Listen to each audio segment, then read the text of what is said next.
உறுதியாக அறுதியாக சொல்லலாம், நீங்கள் வேலை மாற்றன்றது சிம்மராசினியர்களுக்கு கண்டிப்பாக உண்டு. விதையை போட்டுட்டு டெய்லி போய் நோண்டி நோண்டி பார்க்குறது, வளர்ந்துருச்சா வளர்ந்துருச்சா வளர்ந்துருச்சா வளர்ந்துருச்சா, அது எப்படி வளரும்? வளரவே வளராது. போட்டுட்டு நீங்கள் மட்டும் அடுத்து உங்கள் வேலையை பாருங்கள், அது நீட்டாக அது பட்டால் வளர்ந்துக்கிட்டே கிடக்கும். இன்டர்னல் லைஃப் மட்டும்தான் உங்களுக்கு ரொம்ப கேர்ஃபுல்லாக இருக்கணும். அது வார்த்தைகளால் மட்டும்தான் காப்பாற்றப்பட முடியதாக இருக்கும். அதிகபட்சம் பேசாமல் இருந்தாலே நீங்கள் சக்ஸஸ் ஆகிறதுக்கான வாய்ப்புகள் இருக்குது. அனைவருக்கும் வணக்கம்.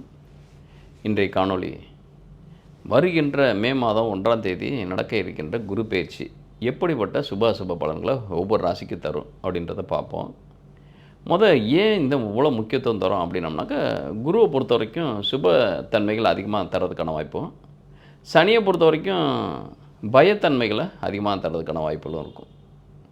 சுபத்தன்மைகள் பயத்தன்மைகள்ன்றது பயன்றது என்னன்னாக்கா, அதிகபட்சம் சனி பயிற்சினாலே அரண்டவனுக்கெல்லாம் இரண்டதெல்லாம் பேய் மாதிரி தான். நம்ம சனியும் சுபக்கோள் தான், அவரும் குருவும் பாப்பக்கோள் தான், அப்படியும் பார்க்கலாம். அது ஒரு கோள், அவ்வளோதான். ஆனால் அதோட எனர்ஜி அப்படின்றது மாறுபாடான தன்மைகளை, நம்மளுடைய வருத்தங்களை தரது அதிகமாகவும் சனி செய்கிறதும், நம்முடைய சந்தோஷங்களை அதிகமாக தரதுக்கான வாய்ப்புகளை குரு தரதுமாக நம்ம கருதுகிறோம். அதன் அடிப்படையில் ஒவ்வொரு ராசிக்கும் மாறுறப்பனாக்கா 360 டிகிரின்றது ஒரு வட்டப்பாதை. அதாவது ஒரு ஸ்பேஸோட ஒரு நம்மளுடைய கண் சுற்றி வந்தால் 360 டிகிரி மட்டும்தான் பார்க்க முடியும். அதில் ஒரு டிகிரி கம்மியாகவோ ஒரு டிகிரி கூடவோ நம்மளுடைய கண்களால் பார்க்க முடியாது. அதே மாதிரி தான் வானவெளியும் 360 நம்ம டிசைன் பண்ணியிருக்கோம். அதில் 12 ராசியாக பிரிக்கிறப்ப 30 டிகிரியாக 30 × 12 சேர்த்தோம்னாக்க உங்களுக்கு 360 வந்துடும். அதனால தான் நம்ம வருடத்திற்கு கூட 365 நாள்னு வச்சுருக்கோம். ஒரு தோராயமான அந்த 5 நாள்ன்றது கிட்டத்தட்ட ஒரு கொஞ்சம் கொஞ்சமாக தள்ளிக்கிட்டே வர்றதுக்கான வாய்ப்புகள் இருக்கும். அது 365 நாள் ஒரு ஆண்டுன்றோம். அது ஒரு ராசியோட சுற்றுப்பாதை அப்படின்னு வச்சுருக்கோம். அதெல்லாம் ஜென்ரலாக நீங்கள் பேசிக்கான ஒரு தெரிஞ்சுக்கங்க. ஏன்னா இப்போ அஸ்ட்ராலஜின்றதை விட ஃபிசிக்ஸ் ரீதியாக, அஸ்ட்ரானமி ரீதியாக இந்த பிளானட்ஸோட பொசிஷன் எப்படி, அதோட வைப்ரேஷன் எப்படி, அதோட நேச்சர் தன்மை எப்படி, அதெல்லாமே தெரிஞ்சுக்கிட்டால் தான் நம்ம இது ஒரு சயின்ஸாக பார்க்குறதுக்கான வாய்ப்புகள் இருக்கும். அதேமாதிரி நம்மளுடைய உடல் ரீதியாக ஏற்படக்கூடிய, மன ரீதியாக ஏற்படக்கூடிய மாற்றங்கள் அப்படின்றது உங்களுக்கு கெமிஸ்ட்ரியாக தெரியும். இது ஒரு பியூர் சயின்ஸாகவே நம்ம கன்சிடர் பண்ண முடியும். பட் இது எதையுமே ப்ரூவ் பண்ண முடியாதுனாக்கா, இப்போ கடவுள் அப்படின்றது இருக்காரா இல்லையா அப்படின்னம்னாக்கா, இருக்காருன்னு சொல்கிறோம்னாக்கா மேஜரான பீப்புள்ஸ் அதை அப்படி இருக்காருன்னு சொல்கிறதுனால நானும் இருக்கும் அப்படின்னு சொல்லிடலாம். இல்லைன்னு சொன்னோம்னாக்கா, மேஜரான பீப்புள்ஸ் இருக்கிற இடத்துல நம்ம இப்போ இருக்காருன்னு சொன்னோம்னாக்கா நம்ம பைத்தியக்காரத்தனம் ஆகிடுவோம். அப்போ நம்ம அங்கே இல்லைன்னு சொல்லிட்டு தான் வருவோம். ஏன்னாக்கா அது மேஜராக ஒரு கான்செப்ட் எடுத்துக்கிட்டு பயணப்படுறாங்களோ அந்த இடத்துல நம்ம இருக்கணும் அப்படின்னம்னாக்கா, சர்வைவல் பண்ணணும் அந்த இடத்துல அப்படின்னம்னாக்கா, நம்ம அவங்கள ஒத்து போகிறது தான் பெஸ்ட்டு. அப்போ இந்த இடத்துல என்னென்னாக்கா, ஒரு சயின்ஸாக பார்த்தீங்கன்னாக்கா, இது ஃபுல்லாகவே உங்களுக்கு அஸ்ட்ரானமி பேஸ்டு அஸ்ட்ராலஜி தான் நம்ம பார்க்கணும். ஏன்னாக்கா இது வானியல் சார்ந்த ஒரு நுண்கலை தான். ஆனால் இதில் என்னன்னாக்கா, நீங்கள் விசிபிளாக நீங்கள் பார்க்க முடியாது. எப்படி ஒரு காதல், காமம், பாசம், நேசம், அன்பு, இதெல்லாம் உங்களால் விசிபிளாக பார்க்க முடியுமா? பார்க்க முடியாது. ஆனால் அதோட வைப்ரன்ஸின் மனோரீதியாக எவ்வளோ பெரிய தாக்கத்தை உருவாக்குது பார்த்தீங்களா? அது எவ்வளோ தன்மையில் நம்ம ஆழ்ந்து அதுக்குள்ளே டிப்ரெஸ் ஆகி அதாலே நம்ம வாழ்க்கையில் ரொம்ப கம்ப்ரெஸ் பண்ணி ரொம்ப சப்ரெஸ் ஆகிடுறோம். ஏன்னா ஒரு அருவமான ஒரு கோட்பாடு, அருவமான ஒரு கான்செப்ட்டு இவ்வளோ பெரிய உருவத்தை ஒரு நிலைக்குலைய வைக்கிது பார்த்தீங்களா? ஒரு பெரிய அளவில் மகிழ்ச்சி அடைய வைக்கிது பார்த்தீங்களா? அப்போ அந்த கான்செப்ட்டுக்கு நம்ம கட்டுப்பட்டவங்களாக இருக்கோம். அதே போல் தான் இந்த பிளானட்டுக்குள்ளே இருக்கிற எனர்ஜிகள், அது அதுக்கு ஒரு கான்செப்ட்டுகள், அது ஒரு தியரி. சூரியன்னா தந்தை, சந்திரன்னா தாயார், இது கான்செப்ட்டு. அப்போ இது மாற்றியும் போட முடியாது. சூரியன் தாய், சந்திரன் தந்தை அப்படின்லாம் மாற்றியும் போட முடியாது. அது ஒரு கான்செப்ட். இந்த தியரிக்குள்ளே நம்ம லாஜிக் வரப்போ இது எல்லாமே நீங்கள் சில விஷயங்களை அப்படியே ஏற்றுக்கிற பட்சத்தில் நீங்கள் ஒன்றும் பிரச்சனையே இல்லை. நீங்கள் அப்படியே ஏற்றுக்காத பட்சத்தில் என்னன்னாக்கா, அது உங்களுக்குள்ளே ஒரு குழப்பத்தை உருவாக்குறதுக்கான வாய்ப்புகள் இருக்கும். அப்போ நம்ம அப்படியே ஏற்றுக்குவோம், ஆனால் அதை லாஜிக்கலான முறையில் அணுகுவோம். அப்போ ஒரு விஷயத்தை எடுத்துக்கிறது பெரிய விஷயம் இல்லை. ஆனால் எடுத்துக்கிறப்ப அதை அக்செப்டபிலிட்டியாக இருக்கணும். அக்செப்டபிலிட்டி இருந்தால் மட்டும் தான். அதனால தான் சொல்லுவேன், ஜோதிடம் அப்படின்றது என்னென்னா, உங்களால் ஏற்புமை தன்மை இருந்தால் மட்டும் பாருங்கள், இல்லைன்னா பார்க்காதீங்க. ஆமாம், குரு பயிற்சி வந்தால் என்ன, சனி பயிற்சி வந்தால் என்ன, நடக்கிறதா நடக்கும். இதெல்லாம் என்னன்னாக்கா, அது ஒரு அவேர்னஸ் தான் நம்ம பார்க்கணுமோ ஒழிய, அதை போய் அது வந்துடுறதுனால எல்லாமே பெருசாக மாறிடுறது அப்படின்றதெல்லாம் ஒன்றும் இல்லை. உங்களுடைய ஜாதகத்தில் அந்த மாதிரியான பலாபலன்கள் அனுபவிக்கக்கூடிய காலகட்டமாக இருந்தால் மட்டும்தான், எப்போயுமே அந்தந்த பருவத்தில் அந்தந்த விஷயங்கள் நடந்தால் தான் அது மிகப்பெரிய மகிழ்ச்சியான விஷயம். இப்போ பாலப்பருவம், பள்ளிக்கூடத்துக்கு போகிற பருவம், அப்போ நீங்கள் படிக்கிறது தான் நல்ல விஷயம்னு நம்ம கருதுகிறோம். அந்த இடத்துல போய் கல்யாணத்தையோ அந்த விஷயத்தில் நீங்கள் வீடு உங்கள் பேரில் வீடு வாங்குறதோ அந்த 12 வயசு 10 வயசில் போய் யோசிப்போமா? கிடையாது. அப்போ நல்லா படிக்கணும் ஏதோ ஒரு சம்திங் வேறு என்ன வேலை தர முடியும்? 12 வயசு 10 வயசு ஒரு 15 வயசுக்குள்ளே இருக்கவங்களுக்கு போய் வேறு என்னத்தை நீங்கள் பெருசாக வேலைக்கு போங்கன்னு சொல்லுவீங்களா? இல்லை வீடு வாங்குன்னு சொல்லுவாங்களா? இல்லை கல்யாணம் பண்ணிக்கன்னு சொல்லுவீங்களா? கிடையாது. அதே 20 to 30 35க்குள்ளே இருக்கவங்கள என்ன பண்ணுவோம்? மேரேஜ் பண்ணுறதுக்கான வாய்ப்புகள், வேலை வாய்ப்புகள் உண்டான வாய்ப்புகள் இதை தான் நம்ம தேட சொல்லுவோம், தேடுவாங்க. வாழ்வாதாரமும் அதனால தான் இந்த தலைப்பே பார்த்திங்கனாக்கா தாரமும் வாழ்வாதாரமும் அப்படின்றத வச்சுருக்கேன். அப்போ இந்த ஒரு சர்டன் ஏஜுக்குள்ளே இருக்கவங்களுக்கு மட்டும் நம்ம ப்ரெடிக்ட் பண்ணுவோம். ஜென்ரலாக நம்ம குரு பயிற்சி பலன்கள் கொடுத்துருக்கோம். பட் இந்த டைம் ஆஃப் பீரியடில் இந்த சர்டன் ஏஜுக்குள்ளே இருக்கவங்களுக்கு, அதாவது 20 to 35க்குள்ளே இருக்கக்கூடிய நபர்கள் மட்டும்தான் மிகப்பெரிய அளவில் பாதிக்கப்படுறாங்க. அதாவது ஒரு சென்சிட்டிவான விஷயங்களில் ரொம்ப சிக்கிறாங்க. அது எது உண்டாக்குது? உங்களுடைய திசாபுத்தியா அல்லது கோச்சாரமா? கோச்சாரம்னா இந்த குரு பயிற்சி என்ன மாதிரியான தன்மைகளை தரப்போகுது அப்படின்றப்ப இந்த குரு பயிற்சியினால் உங்களுக்கு எப்படிப்பட்ட நிலை இருக்க போகுது? அப்போ அதுக்கு அடுத்த வயசில் இருக்கவங்களுக்கெல்லாம் இது தேவையில்லையா? அப்படின்னா உங்களுக்கு குழந்தைகள் இருப்பாங்கள்ல, அவங்களுக்காக பாருங்கள், ஒன்றும் பிரச்சனை கிடையாது. அவங்க வந்து எப்படி இருப்பாங்க, அவங்களுடைய தன்மைகள் எப்படி இருக்கும் அப்படின்றத தெரிஞ்சுக்கலாம். அது ஒரு தவறு இல்லை. அடுத்தவங்கனாக்கா நம்முடைய ஃபேமிலிக்குள்ளே தானே பார்க்குறோம், நம்முடைய நண்பர்களை பார்க்குறோம், நம்முடைய உறவினர்களை பார்க்கலாம், அவங்களுக்கு எப்படி இருக்கும் அப்படின்றத பார்க்கலாம். அப்போ அவங்களுக்கு எப்படிப்பட்ட மன வாழ்க்கை அமையுது, அல்லது எப்படிப்பட்ட மன வாழ்க்கையில் இருக்காங்க, எப்படிப்பட்ட பொருளாதார வாழ்க்கையில் இருக்காங்க அப்படின்றத நம்ம இந்த காணொலியில் பார்ப்போம். அதன் அடிப்படையில் குரு பயிற்சி எப்படிப்பட்ட திருமண பாவத்தையும் தொழில் பாவத்தையும் இயக்கும் அப்படின்னு பார்க்குறப்ப, திருமணம் அப்படின்றது 7ஆம் இடம். 7ஆம் இடத்துக்கு அதிபதியே 7ஆம் இடத்துல இருக்கார். ஆனால் குரு பயிற்சி பிறகு பார்த்திங்கனாக்கா ஒரு குருவோட சாரத்தில் தான் இருக்கார். அதாவது உத்திரட்டாதி நட்சத்திரத்தில் தான் பயணிக்கிறார். இந்த குரு பயிற்சியும் உங்களை ராசிக்கு 12ஆம் இடத்துல தான் உதயமாகுது. அந்த 12 கூடைய அதிபதி சந்திரன் அப்படின்றவரும் உங்கள் ராசிக்கு 6ஆம் இடத்துல இருக்கார். அப்போ 6ஆம் இடம் ஒர்க் பண்ணுது, அது சுயசாரம் பெற்ற தன்மையில் இருக்கார். அது திருவோண நட்சத்திரத்தில் அந்த டைம் பீயிங் இருக்கார். திருவோணம்ன்றது அதாவது 2வது பாதம், திருவோணம் 2ஆம் பாதம்ன்றதில் நாம்ச ரீதியாக பார்க்குறப்ப உங்கள் ராசிக்கு 10ஆம் இடம் தான் வேலை செய்ய போகுது. அப்போ ஜாபில் கண்டிப்பாக ஒரு பெரிய அளவில் மாற்றம் எதிர்பார்க்கலாம். ஆல்ரெடி 10ஆம் இடத்துல குரு வந்தாலே ஒரு வேலையில் ஒரு வித்தியாசமான தன்மைகள் இருக்கும். நம்ம எதிர்பாராத தன்மையில் ஒரு நிகழ்வு நடக்கும் வேலையில். அதாவது வேலையை விட்டு வெளியே போகிறதோ, அல்லது வேலையில் புதிய வேலை இறங்குறதோ, அல்லது வேலையே இல்லாமல் இருக்கேன் அப்படின்னா புதிய ஒரு வேலை வர்றதுக்கான வாய்ப்பு, அல்லது வேலையில் இருக்கீங்க அப்படின்னா வேலையை வந்து இழக்கிறதுக்கான வாய்ப்பு, அல்லது வேலையை மாறுறதுக்கான வாய்ப்பு இந்த 10ஆம் இடத்துக்கு குரு பண்ணணும் எப்பயுமே.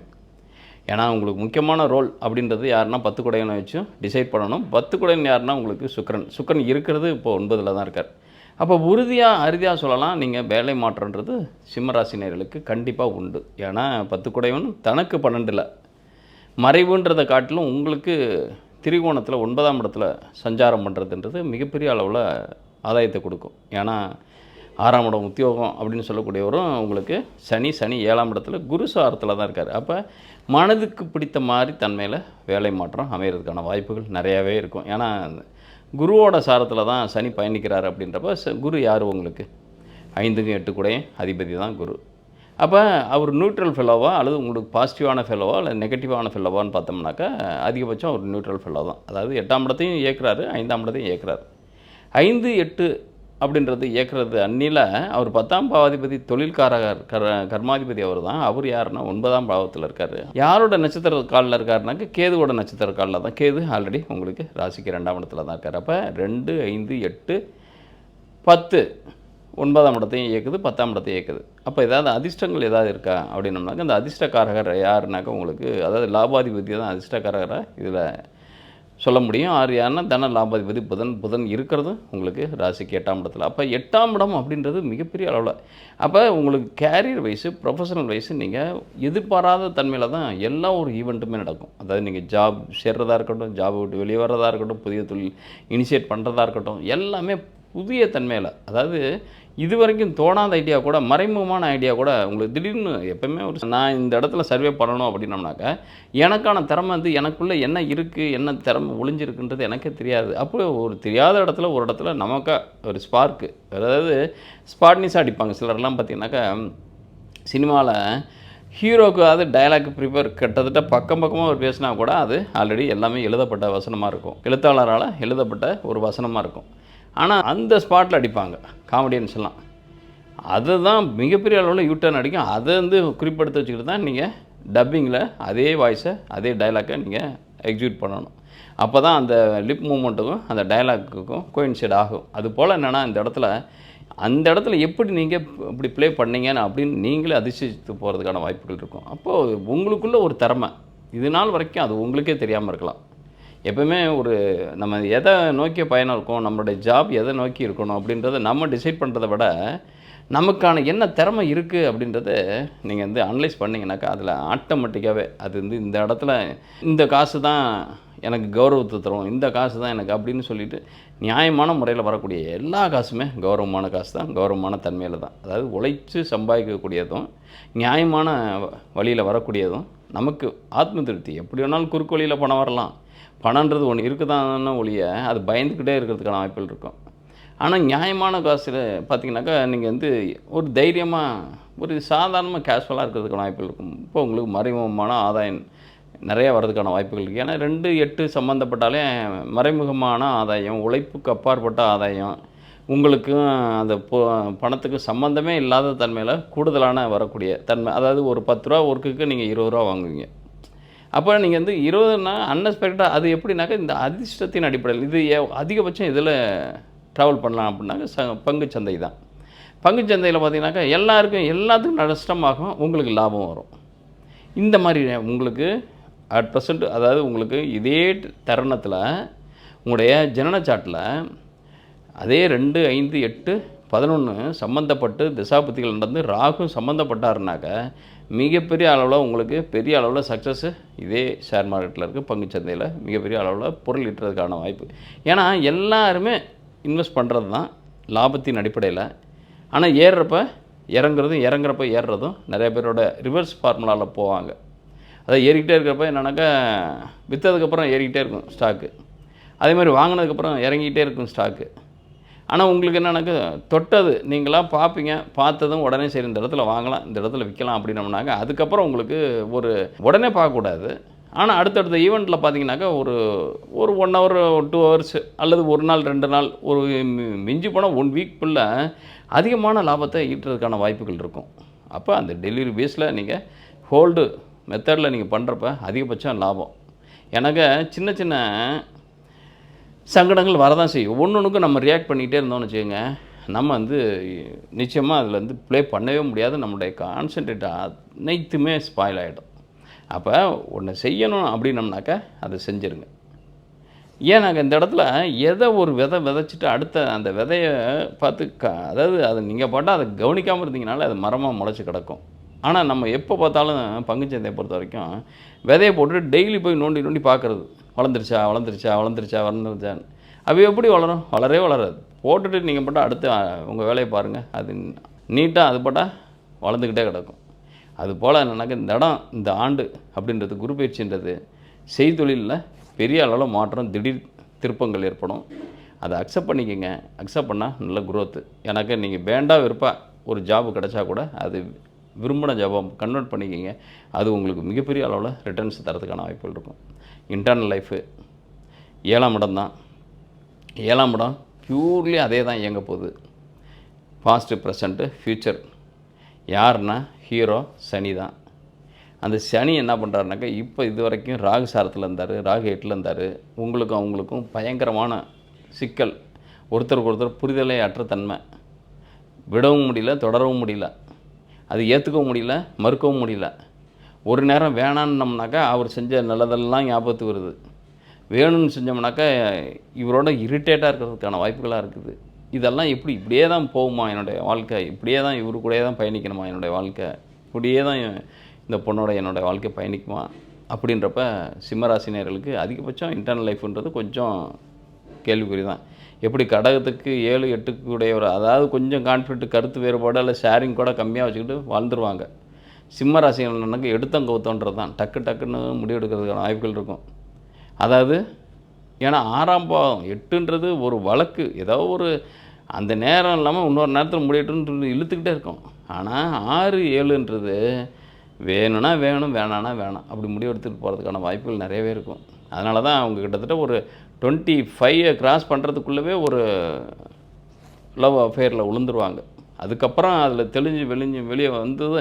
அதுக்கப்புறம் தான் என்டர் நியூ லைஃப். கிட்டத்தட்ட மேஜராக ஆல் ஓவர் 28க்கு பிறகு தான் அவங்களுக்கு சரியான வாழ்க்கை அமைகிறதுக்கான வாய்ப்பு. இன்னும் சொல்லப்போனால் 32க்கு பிறகு தான் ஒரு பீஸ்ஃபுல்லான லைஃப்பை வாழ்கிறதுக்கான வாய்ப்புகள் இருக்குது சிம்மராசி நேயர்களுக்கு. அதுக்கு முன்னாடி பார்த்தீங்கன்னாக்கா ஒரு உறவுகள்லேருந்து, ஏன்னா 4 கூடையும் 4 9 கூடையும் ரொம்ப பாண்டேஜ் உள்ளவங்க உறவுகளிலும். ஆனால் எப்படி உறவில் நல்ல பாண்டேஜ் இருக்கோ, அதே நேரத்தில் கணவன் மனைவிக்கு தாம்பத்தியத்தில் பார்த்தீங்கன்னாக்கா அவ்வளோ பெரிய நெகட்டிவ், அவ்வளோ பெரிய எகென்ஸ்ட் மோட்டோ, உங்களுக்குள்ள நல்ல ஒரு அண்டர்ஸ்டாண்டிங் அற்ற தன்மை வரவே வராது. பிலோ 28க்குள்ளே பார்த்தீங்கன்னாக்கா அதாவது அது இருக்கிற மாதிரியே இருக்கும். அதாவது மனசு லயிச்ச மாதிரியே இருக்கும், அண்டர்ஸ்டாண்ட் ஆன மாதிரியே இருக்கும், புரிஞ்சுக்கிட்ட மாதிரியே தோணும். இதை தான் அவருக்கு பிடிக்கும், இதை தான் அவளுக்கு பிடிக்கும் அப்படின்ற மாதிரிலாம் மைண்ட் செட் இருக்கும். அப்படியே அதை போய் எக்ஸிக்யூட் பண்ணுறப்ப நீங்கள் என்ன செஞ்சீங்களோ அதுக்கு நேர் எகென்ஸ்ட்டு அவங்கள்ட்டோட மைண்ட் செட் இருக்கும். அப்போ அவங்கள புரிதலே இருக்காது. அப்போ டப்புன்னு கோவம் வரும். அப்போ கோவம் வரப்போ உங்களுக்கு இன்னும் 2ஆம் இடத்துல புதனாக போயிட்டார். அந்த இடத்துல செவ்வாயோட ஸ்டாரும் இருக்குது. சித்திரை 1 2 பாதங்கள் இருக்குது. ஆல்ரெடி சித்திரை 1 2ன்றது உங்கள் நவம்சத்தில் பார்த்தீங்கன்னாக்கா உங்கள் ராசிலையும் 2வது ராசியில் தான். அப்போ சித்திரை 2ல் இருக்கிற கோள் ஏதாவது ஒன்று 2ஆம் இடத்துல இருந்துச்சுன்னு வச்சுக்கோங்க, அவ்வளோதான், உடனே கவுத்து போடுறதுக்கான வாய்ப்புகள் அதிகமாக இருக்கும் லைஃப்பை. அதனால் இந்த இடத்துல சந்திரன் ஸ்டாரில் இருந்தாலும் சரி, சந்திரனுடைய அதுவும் 4ஆம் பாதமாக அஸ்த 4ஆம் பாதமாக இருந்தாலும் சரி, 3ஆம் பாதமாக இருந்தாலும் சரி, அப்படின்றப்ப 3ஆம் பாதமாக இருந்தானாக்கா உங்களுக்கு மறுமணம் பண்ணுறதுக்கான வாய்ப்புகள் இருக்கும். 4ஆம் பாதமாக இருந்தால் பிரிந்து போகிறதுக்கான வாய்ப்புகள் இருக்கும். அதே 2ஆம் பாதமாக இருந்தால் இன்னும், அதாவது நீங்கள் ஒரு தொழில் விஷயமாக அதிகமாக கான்சென்ட்ரேட் பண்ணுறப்ப இன்டர்னல் லைஃப்பில் பெருசாக இன்வால்வ் ஆகாத தன்மையில் இருக்கப்போ டிஸ்பியூட் உங்களுக்குள்ளே பெருசாக இருக்கிறதுக்கான வாய்ப்புகள் இருக்கும். அந்த பாதத்தில் ஏதாவது ஒரு கோள் இருக்க பட்சத்தில் அது சனி, அது தீய கோளாக இருந்துச்சுனாக்கா சனி செவ்வாய் ராகு கேது இந்த மாதிரி கோள்கள் இருந்துச்சுனாக்கா உங்களோட இன்டர்னல் லைஃப்ன்றது மிகப்பெரிய அளவில் சஃபர் ஆகிருக்கிறதுக்கான வாய்ப்புகள் இருக்கும். அதனால் இந்த டைம் 7ஆம் இடத்துல சனி, அவர் குருசாரம் பெற்றிருக்காரு, 5 8 தான் இருக்குது. அப்படின்றப்போ நீங்கள் இது வரைக்கும் ஒரு காதலராக தான் இருக்கீங்க, நாங்கள் ஃபேமிலியாக கன்வெர்ட் ஆகிறதுக்கான வாய்ப்புகள் இருக்கா அப்படின்னம்னா 8ஆம் இடத்துல தான் உங்களுடைய 2 கூடைய புதன், குடும்பஸ்தானாதிபதி புதன், லாபஸ்தானாதிபதி புதன், அவர் 8ஆம் இடத்துல இருக்கார். அப்படின்றப்ப காதல் திருமணம்ன்றது இப்போதைக்கு அவாய்ட் பண்ணுறது பெஸ்ட்டு. எனக்கு ஜஸ்ட்டு அந்த புதன்றது உங்களுக்கு கிராஸ் பண்ணி போகட்டும், மேசத்துக்கு பிறகு கூட அது அனுகூலமான பலனை தரதுக்கான வாய்ப்புகள் இருக்கும். அப்போ ஒரு 2 மாதங்கள் ஒரு மேனாக்கு ஜூன் ஜூலை ஆகஸ்ட்டுக்கு பிறகு அதை எக்ஸிக்யூட் பண்ணுறது பெஸ்ட்டு. ஆனால் இந்த இடத்துல நீங்கள் இன்டர்னல் லைஃப்பில் ஆல்ரெடி மேரேஜ் ஆனவங்களாக இருந்தால் உங்களுக்கும் அவங்களுக்கும் கடுமையான வாக்குவாதம், கடுமையான தகராறு, கடுமையான நீங்கள் என்னன்னாக்கா இந்த இடத்துல வார்த்தைகள் தாங்க மெயின். வார்த்தைகளை மட்டும் பிரயோகம் பண்ணாமல் அது சரி. எப்பயுமே ஈனால் சுட்ட புண் உள்ளாரும் ஆறாதே நாய்பினால் சுட்ட வடு அப்படின்றது இருக்குது பார்த்தீங்களா, அதுபோல் ஏதாவது ஒரு காயம், ஒரு எதிர்ச்சியாக ஒரு விபத்து, கையே காலே போனால் கூட அது சரி பண்ணால் அது பெருசாக மனசில் ரணம் ஆகாது. ஆனால் வார்த்தையில் வெடிச்சிட்டிங்க அப்படின்னோம்னாக்கா அந்த வார்த்தையை நீங்கள் ஃபிசிக்கலாக நல்லா இருப்பீங்க, அவங்களும் நல்லா இருப்பாங்க, ஆனால் அவங்கள பார்க்குறப்பெல்லாம் அந்த வேர்டிங் தான் ஞாபகம் வரும், அவங்க சொன்ன வார்த்தைகள் தான் ஞாபகம் வரும். அப்போ வாழ்க்கை எது சிதைக்குது அப்படின்னு பார்க்குறப்ப உங்களுடைய வார்த்தைகள் தான். அப்போ வார்த்தையாலேயே கெட்டு போகிற சிம்மராசி நேயர்கள், நீங்கள் விட்ட சொல்லாலேயே கெட்டு போகிற சிம்மராசி நேயர்கள். அப்படின்றப்ப வார்த்தைகளை ரொம்ப ரொம்ப கவனமாக இருங்க. ஏன்னா இந்த இடத்துல 2 கூடையும் நீசமாயிடுறோம். அப்போ உங்கள் வார்த்தைகள் பிரயோஜனமே இல்லை, நீசமான வார்த்தைகள். அதாவது கடுமையான சொற்களை கூட யார் இருக்கா, ராகு தான் இருக்கார். நீங்கள் உங்களுக்கு இந்த டயலாகை சொல்லி அவர் கவுத்து போட்டு அவர் என்ன அடிக்க தானே செய்கிறாரு, நான் வார்த்தையாலே வெளுத்து வாங்கிடுறேன் அப்படின்னு சொல்லி ஏகமாக பேசுகிறது, ஏக வசனத்தில் பேசுகிறது, ஆக்வேர்டு பேசுகிறது, இதெல்லாமே ப்ளே ஆகிடும். ஏன்னாக்கா ஆல்ரெடி செவ்வாயும் உங்களுக்கு ஏற்கனவே என்னென்னா செவ்வாயும் உங்களுக்கு 8ஆம் இடத்துல தான் இருக்கார். யோகாதிபதின்றது செவ்வாய் தான், 4க்கும் 9க்கும் அதிபதி, அவர் மறைஞ்சிடுறார். அப்போ நீங்கள் இந்த இடத்துல இந்த குரு பயிற்சி இன்டர்னல் லைஃப்பை பெரிய அளவில் சஃபர் பண்ணாமல் பார்த்துக்கோங்க. ஏன்னாக்கா இந்த செவ்வாயும் வளர்க்கணும், புதனும் வளர்க்கணும். செவ்வாய் புதன் 2 பேருமே தங்களுக்குள் பகை வேறு. அப்படின்றப்ப எப்படி உங்களோட உடல் ரீதியான பிணிகள் சந்திக்கிறதுக்கான வாய்ப்புகள் இருக்குது. மன ரீதியான, ஏன்னா குரு தான் மனக்காரகன், 5ஆம் அதிபதி குரு, அவரும் இப்போ இருக்கிறது 100% உங்களுக்கு ராசிக்கு 9ஆம் இடத்துலேருந்து ஒரு 10ஆம் இடத்துக்கு பயணிக்கிறாருன்றது ஜாபில் மாற்றத்தை தராரு. அது இன்டர்னல்லையும் கொஞ்சம் டிஸ்பியூட்டாக வச்சுக்கிட்டிங்கனாக்கா அது வேலையிலையும் நிம்மதியற்ற தன்மையில் இருக்கிறதுக்கான, என்ன தான் வெளியே போய் நம்ம யோகமான தன்மையில் வருமானத்தை பார்த்தா கூட உட்காந்து சாப்பிட்ற வீட்டில் நிம்மதி இல்லைனாக்கா அந்த என்ன தான் வருமானம் வந்தாலும் அது நமக்கு பயன்படாது. நீங்கள் பெரிய டிசிக்னேஷனில் இருக்கலாம், பெரிய கெஜெட்டர் ரேங்கில் இருக்கலாம், பெரிய அளவில் ஒரு லீடராகவே இருக்கலாம், எந்த ஒரு ஆர்கனைசேஷனுக்கோ எந்த ஒரு பிஸ்னஸுக்கோ. ஆனால் அதிகபட்சம் பிஸ்னஸ் எல்லாம் பண்ணக்கூடிய ராசி தான் சிம்ம ராசின்றது. பிஸ்னஸும் பண்ணுவாங்க, சர்வீஸும் பண்ணுவாங்க. அதனால தான் அரசியல்வாதிகளாகவும் அதிகம் பேர் இருக்கிறதுக்கான வாய்ப்புகள். உங்களுக்கு சூரியன் கெட்டுப்போகாமல் இருந்தாலே போதும், நீங்கள் பெரிய அளவில் சர்வீஸ். சூரியனும் சனியும் போகாமல் இருக்கணும், அவ்வளோதான். எனக்கு சேவை செய்யக்கூடியது சனி, அதே நேரத்தில் அதிகாரத்தை செலுத்தக்கூடியது சூரியன். அது ரெண்டுமே கெடாமல் இருந்தால், ரெண்டு பேருமே பகை தான். அதனால தான் உங்களுக்கு வந்து இன்டர்னல் லைஃபு நல்லா இருந்தால் எக்ஸ்டர்னல் லைஃபு நல்லா இருக்காது, எக்ஸ்டர்னல் லைஃப் நல்லா இருந்தால் இன்டர்னல் லைஃப் நல்லா இருக்காது. இது வந்து அப்போ பேஸ் பண்ணி அப்போ ரெண்டையுமே பேரலாக ஓட்டிகிட்டு போகிறதுன்றது ரொம்ப சிம்ம ராசினியர்களுக்கு ரொம்ப ரொம்ப கஷ்டமான விஷயம். அப்போ ரெண்டில் ஏதாவது ஒரு கோல் கெட்டு போனால் அதன் அடிப்படையில் இவங்க வந்து ஒரு தலைமை தாங்கும் தன்மையை விலகிட்டு ஒரு இன்டர்னல் லைஃபுக்குள்ளே மட்டும் சொஃபிஸ்டிகேட்டடாக வாழ்கிறதுக்கான வாய்ப்புகள் இருக்கும். இல்லையா தலைமை தாங்குகிற தன்மை வந்து அதிகமாக இருக்கும், பட் இன்டர்னல் லைஃபு ஜீரோவாக இருக்கும். அப்போ இன்டர்னல் லைஃபு தனியாக போய் ஒத்தையிலேருந்து லைஃப்பை லீட் பண்ணுறவங்களா இருப்பாங்க. அவர் யாரோ ஒரு ஃப்ரெண்ட்ஸுகளை மட்டும்தான் நம்பியிருப்பாங்க. அது ஃப்ரெண்ட்ஸு அதிகபட்சம் துரோகிகளாக தான் வருவாங்க, இன்னும் சொல்லப்போனால். அப்படின்றப்ப ஏன்னா 7ஆம் இடத்துக்கு அதிபதி யார்? ஃப்ரெண்ட்ஸு சனி தான்.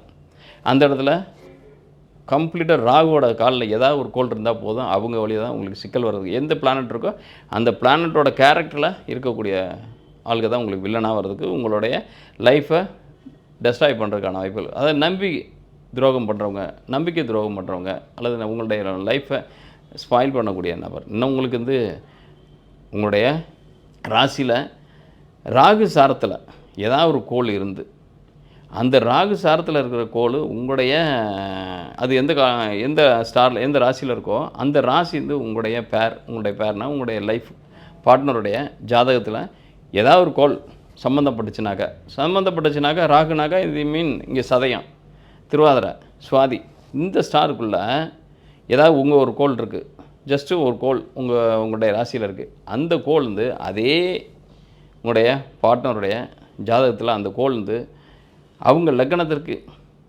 மறைவுப்பட்டிருந்தாங்கனாக்கா நிச்சயமாக உங்களுக்கும் ஒத்து வராதுனாக்கா சேர்ந்து வாழ்கிறதுக்கான வாய்ப்புகள் ரொம்ப ரொம்ப கம்மி. அப்படின்றப்ப உங்களுக்கு லைஃப்ன்றது டிசைட் பண்ணுறது, ஏன்னா இந்த இடத்துல இன்டர்னல் லைஃப் மட்டும்தான் உங்களுக்கு ரொம்ப கேர்ஃபுல்லாக இருக்கணும். அது வார்த்தைகளால் மட்டும்தான் காப்பாற்றப்பட முடியதாக இருக்கும். அதிகபட்சம் பேசாமல் இருந்தாலே நீங்கள் சக்ஸஸ் ஆகிறதுக்கான வாய்ப்புகள் இருக்குது. அப்போ இந்த சிம்மராசி நேயர்கள் வந்து கூல் டவுன் பண்ணுங்கள். அதாவது ரொம்ப அதிகமாக எதுவும் ஷேர் பண்ணிக்காதீங்க. சரி எப்பயோ தானே, ஏன்னா போட்டு வாங்கக்கூடிய தன்மையில் தான் உங்களுடைய பார்ட்னர் இருப்பாங்க. அவங்க வந்து தான் ரொம்ப உத்தமர் மாதிரியும் உங்களை வந்து ஏதாவது உங்களுக்கு மேரேஜுக்கு முன்னாடி ஏதாவது ஒரு பெண்ணோட பழக்கம் இருக்குமா, ஒரு பையனோட உனக்கு பழக்கம் இருக்குமா அப்படின்னு ஒரு சும்மா சாதனை எனக்கெல்லாம் இருந்துச்சு, உங்களுக்கு எனக்கெல்லாம் இருந்துச்சு, நான் சும்மா என்னை பாப்பாப்புல பேசுவாப்புல அப்படின்றது மட்டும்தான் சொல்லுவாங்க. ஆனால் நான் வந்து அதை விரும்பலை, நான் ரிஜெக்ட் பண்ணிட்டேன் அப்படி இப்படின்னு சொல்லிவிட்டு, அல்லது நான் அக்செப்ட் பண்ணிக்கிட்டேன்னு கூட சொல்லுவாங்க. ஆனால் அதே நேரத்தில் நீங்கள் சொல்கிற வார்த்தைகள் இருக்குது பார்த்தீங்களா, அதை எடுத்து பிடிச்சி வச்சுக்கிட்டு அதுக்கப்புறம் அந்த பழைய நினைவுகளை வச்சே உங்களை காயடிச்சு உங்களோட லைஃபை நிர்மூலமாக்கிடுவாங்க. அப்போ நீங்கள் ரொம்ப ரொம்ப அவேர்னஸாக இருக்க வேண்டியதுன்றது எந்த ஒரு காரணத்தை, இது வந்து சிம்ம ராசின்னு சொல்ல ஜென்ரலாக எல்லா ராசிக்குமே சொல்கிறேன், பழையனதை என்ன தான் ஒய்ஃபே ஆனாலும் சரி, என்ன தான் ஹஸ்பண்டே ஆனாலும் சரி, அவங்களுக்கான சரி நான் வந்து எல்லாம் ஓப்பன் ஹார்ட்டடாக இருக்கேன், ஓப்பனாக ஒருத்தருக்கு எதையுமே மறைக்காத தன்மையில் வாழணும், 2 பேரும் அந்யூன்யமாக இருக்கணும் அப்படின்னா இந்த காலத்தில் அதெல்லாம் ஒன்றுமே கிடையாது. எல்லாத்துக்கும் ஒரு மறுமுகம்னு ஒன்று விஷயம் இருக்கும். அதாவது உங்களுக்கு ஒரு முகம்னா மறுமுகம் அப்படின்றது ஒன்று இருக்கும். ஒரு குணம்னாக்கா அதுக்கு பின்னாடி ஒரு நிழல் உலகம் இருக்கும். அந்த நிழல் உலகத்தை நீங்கள் இப்படியெல்லாம் உங்களுடைய வீர தீர சூர தனத்தெல்லாம் நான் செஞ்சேன், போனேன், வந்தேன் அப்படின்றது நீங்கள் காமிச்சிங்கனாக்கா சொன்னீங்கனாக்கா போதும், அன்றைய பொழுது அன்னையிலேருந்து ஆரம்பிக்கும் சனியம் பிடிக்க ஆரம்பித்தோம் லைஃப்பில். அதுக்கப்புறம் அதில் மீண்டும் வெளியே வர்றதுன்றது உங்களால் இந்த ஜென்மத்தில் முடியாது. இன்னும் சொல்லப்போனால் விலகி போனாலும் அது வந்து அதையே தான் அறுத்துக்கிட்டு இருக்கும். ஏன் இதை சொன்னோம், ஏன் இதை செஞ்சோம், ஏன் இப்படி அந்த நிலையில் ஏன் இப்படி ஆனோம் அப்படின்றது பின்னாடி நீங்கள் வருத்தப்பட்டு பிரயோஜனமே கிடையாது. அப்போ எப்பயுமே ஒரு விஷயம் இது வந்து அவங்களுக்கு தேவையில்லைன்றதை காட்டிலும் உங்களுக்கு அது பாதுகாப்பு அற்ற தன்மையில் இருக்குங்களா. ஏன்னா எல்லாத்துக்கும் ஒரு நினைவு இருக்குங்க. எல்லாத்துக்கும் காதலிக்கிறனாங்க மனுஷனே கிடையாது. ஒரு ஜீவராசி சின்னதாக ஒரு காக்கா குருவி கூட காதலிச்சு தான் அது குஞ்சு பொரிக்குது, முட்டை போடுது. அதுபோல் எல்லாத்துக்கும் இருக்கும் அன்பு. அது பரிமாறுற விதம் தான், அதை கையாண்ட விதம் தான். அதை போய் பெருமை பித்திக்கிறது அடுத்தவங்கள்ட்ட லைஃப் பார்ட்னர்கிட்ட அவங்க என்ன நினைக்கிறாங்க, நான் வந்து வெறும் பியூராக வெள்ளாயில் வச்சு வெளுத்து வந்த மாதிரி ரொம்ப பியூராக தான் இருக்கிற மாதிரியும், உங்கள்கிட்ட நீங்கள் மட்டும் தான் அந்த அழுக்கான மனிதராக இருக்கிற மாதிரியும் அவங்களுக்குள்ள ஒரு ஷேடோ மனசுக்குள்ளே வந்துடும். அதனால் ரொம்ப ஜாக்கிரதையாக இருங்க. இந்த டைம் இந்த காலத்தில், ஏன்னா 7ஆம் இடம் தான் உங்களுக்கு பர்ஃபெக்டாக வேலை செய்ய போகுது. இந்த குரு பயிற்சின்றது குரு 10ல் இருந்து வேலை செய்கிறப்ப 4ஆம் இடம், அதுக்கு நேர் எதிர்பாகும் 4ஆம் இடம் வேலையில் பெரிய மாற்றம் இருக்கிறப்ப இந்த இடத்துல ஸ்தானாதிபதி மறைப்படுறதுனால உங்களுடைய தம்பதிகளுக்குள்ள காயங்கள் அதிகமாக இல்லாமல் வார்த்தைகள் வழி, நீங்கள் சொற்கள் வழி, நீங்கள் பேசின சொல்லின் வழி தான் வரும் பிரச்சனைகள். அதை கொஞ்சம் கீப்பப் பண்ணிக்கோங்க, அதை கொஞ்சம் பாதுகாத்துக்கோங்க. இந்த காணொலியை பார்க்குறவங்க உங்களுடைய கருத்துக்களை கமெண்ட் பாக்ஸில் போடுங்க. மேற்கொண்டு குருவை பற்றி இந்த ராசிக்கு எந்த மாதிரியான பலாபலன்களை இன்னும் வரையறுக்கலாம் அப்படின்றத டீட்டெயிலாக போடுங்க. அதுக்குண்டான காணொலிகளை நான் போடுறதுக்கு ட்ரை பண்ணுறேன். அதே நேரத்தில் உங்களுக்கு தனிப்பட்ட முறையில் ஏதாவது கேள்விகள் கேட்கணும் அப்படின்னம்னாக்க கமெண்ட் பாக்ஸில் பதிவிடுங்க. அந்த கேள்வியை பதிவிடுங்க, அதுக்கு பதில் நான் பதிவிடுறேன். அது அன்னியில் உங்களுடைய ஜாதகத்தை ரிசர்ச் பண்ணணும், உங்களுக்கான கேள்விகள் இருக்குது, அந்த கேள்வியில் பதில் தெரியணும் அப்படின்னம்னாக்க திரையில் பார்க்கக்கூடிய நம்பருக்கு மெசேஜாக சென்ட் பண்ணுங்கள். யாரும் கால் பண்ணாதீங்க, கால் பண்ணால் எடுக்கிறதுக்கான ஆள்கள் கிடையாது.